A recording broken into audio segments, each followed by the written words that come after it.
I first heard about the old school the summer I turned 22. Everyone in town had a story, and none of them were the same. They called it Holloway Elementary, though it had been closed for years.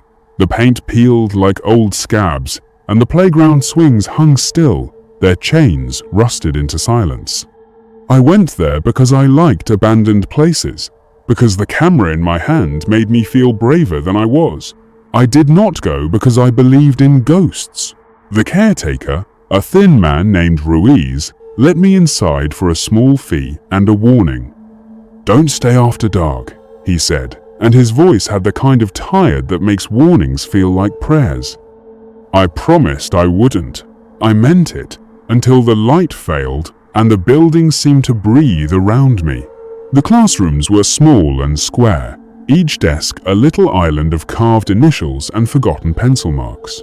On the third floor, at the end of a narrow corridor, I found Room 3. The door hung open a crack. A single desk sat under the window, and on the wall someone had drawn a chalk sun with a crooked smile. The air there was colder, though the rest of the school held the summer heat. My breath fogged for a second, and I told myself it was the draft. I set up my recorder on the teacher's desk and began to speak into the camera, the way you do when you want to prove you were somewhere. I described the peeling posters, the faded alphabet, the way the light fell through the blinds. Halfway through, the pencil on the nearest desk rolled. It was a small, ordinary thing, but it made my skin tighten. I picked it up and laughed at myself. The laugh sounded thin in the empty room. That night, I kept hearing small noises, soft thumps, the scrape of a shoe against linoleum. They were always just out of sight, like someone pacing in the hallway. I told myself it was the building settling. Mice. The wind. Then I found the drawings. On the underside of the teacher's desk, someone had pressed tiny, careful sketches into the wood. A stick figure with a round head, a house with a crooked chimney, a small hand with 5 fingers. The hand looked like it had been traced by a child. The lines were shaky, but deliberate. I asked Ruiz about Room 3 the next day. He hesitated, then said the name Eli like it hurt to say. Eli had been a boy who attended the school years ago. He had been small for his age, quiet, always at the back of the class. One winter, he fell ill. The town whispered about a fever, about a night when the heater failed and the pipes froze. He died before the ambulance could reach him. The school closed not long after. Parents pulled their children out, and the building was left to the weather. People say he never left, Ruiz told me. He shrugged, as if shrugging could make the story less true. They say he still sits in the back row, and he doesn't like strangers. I thought about that for a long time. I thought about the pencil, the hand, the way the room had felt colder. That evening, I went back with a flashlight and a recorder, because curiosity is a kind of hunger you can't always ignore. I sat in the teacher's chair and waited. The sun sank. The school sighed. The shadows grew teeth. At first, nothing happened. Then the chalk sun on the wall began to fade, as if someone were rubbing it away with a small, invisible hand. My flashlight flickered. The recorder clicked once, like a throat clearing. I told myself to leave, but my feet were heavy with the kind of stubborn that keeps you in the wrong place. A whisper came from the back of the room. It was not a voice so much as a sound shaped like a name. Eli, it said, and the syllable hung in the air like a loose thread. I answered without thinking. I said, "I'm not here to hurt you," and the words felt foolish as soon as they left my mouth. The whisper came again, closer.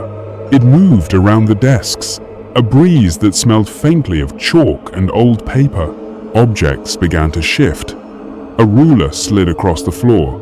A paper airplane unfolded itself and drifted to the teacher's desk. The pencil I had set down rolled toward the door, then stopped. It rolled back, as if pushed by a small, careful finger. I watched, and my heart beat like a trapped bird. "Why are you here?" I asked, because asking felt like a way to keep the world orderly. The whisper answered with a sound that might have been a laugh. It was high and thin, and it made the hairs on my arms stand up. Then the lights in the corridor flicked on, one by one, though no electricity should have been running. Shadows moved in the doorway. For a moment, I thought I saw a small silhouette. A boy, with his head tilted, watching. He did not speak plainly. Instead, he made the room remember things. The chalk sun reappeared, brighter than before. The drawings under the desk multiplied. Tiny hands and houses and stick figures, all pressed into the wood as if by 1,000 small fingers. The air filled with the smell of crayons and something older, stale milk, the kind you remember from childhood. I tried to leave, but the door would not open. It was as if the room had decided I should stay. The handle turned, and then it stopped, stubborn as a child's refusal. Panic rose, hot and sudden. I banged on the door, called for Ruiz, for anyone. The whisper circled me, patient and small.